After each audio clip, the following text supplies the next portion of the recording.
What's up, YouTube? Welcome back to another short version of the Diamond Experience.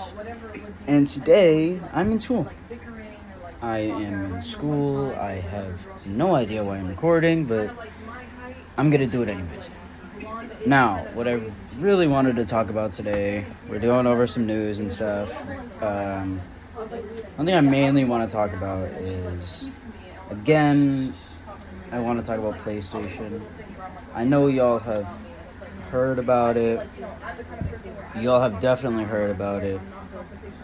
But if you haven't, I'll tell you right now. So the story is a group of dark web individuals are running ransomware, and they have decided to target Sony, or more exclusively PlayStation, using PlayStation as a way to get money by stealing most of the community's information, public information that Sony holds private, all of it.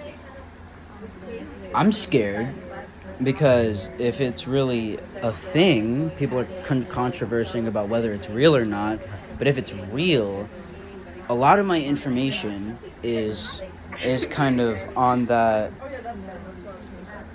my console, and it's going to be really bad when they start selling all of this private information to other individuals that want it.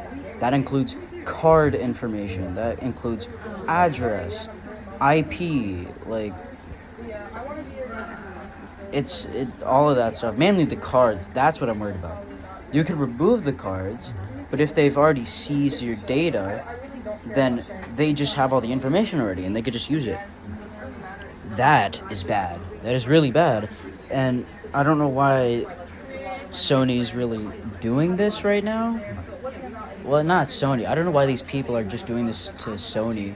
Whereas, if they don't pay the amount of money that they require, then they're going to sell all the data. They're going to sell all of it, and it's going to look really bad on the community. Because as everybody would, nobody wants their public information online. That is a big point that I'm trying to make here. Now, they've already said that they have stolen about 6,000 Java files and have already gotten most of the community's information. Not in the millions yet, but I'm honestly angry that Sony just won't pay. Because at this point, if it's real, then you're in...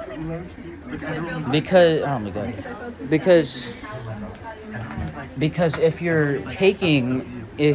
all of your information is seized, then, and Sony's not doing anything about it, that says a lot about their character.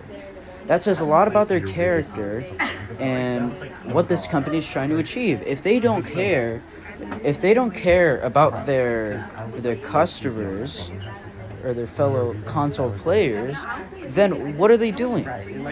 What are they doing? I do not understand why this is happening. Oh, so you have... I was like, new. People have already talked about wanting to sue Sony if this is real, because, as many other people do, they care about whether or not their online identity is safe. If their online identity is not safe, then what is the point of even staying on the platform? Because if you're not staying... Because people are going to start leaving the platform just as they're trying to increase PlayStation Plus press. I talked about that in one of my earlier videos. So now it's kind of breaking the equilibrium between the players, or it's breaking up the community and the developers and the staff. All right, so what did we learn? What are we doing? And that is a very, very bad thing that I do not want to witness. I've talked to a lot of my friends about whether or not they think this is real or not, or if they really care about it. They don't. How'd it go? They really don't. But at the same time, it's still, you still have to worry about it at least a little bit, because if you don't worry about it, then you're just not going to care. When you're not going to care, what's the point? Because your information's gone. Now, I'm sure Sony and PlayStation are trying to do a workaround, or trying to figure out if they can potentially protect their kind of their servers and data, so they don't have to spend anything, and they can just put the ransomware users in their place. That is very important and something that they need to worry about. The whole point of this is to make sure, well, before we even talk about that, Sony is still losing money. Sony is still losing money, and that is a huge problem that they are facing right now due to things such as shortage in sales of like, for example, their electronic distribution and their movies that they work on too. They're already losing money on those because they're all flopping. So losing even more money is terrible for the company itself. And depending on how much they ask for, we could be seeing less of what Sony has to offer. So it's really bad.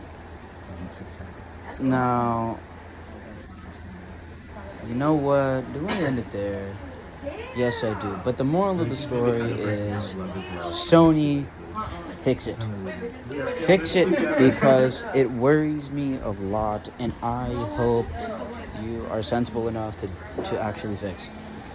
And yeah, that will be all for this episode of the Diamond Experience. I hope y'all enjoyed. I hope you hit that subscribe button, hit that like button, leave a comment, and turn on that notification bell for all future uploads. And I will see y'all in the next one. See you guys.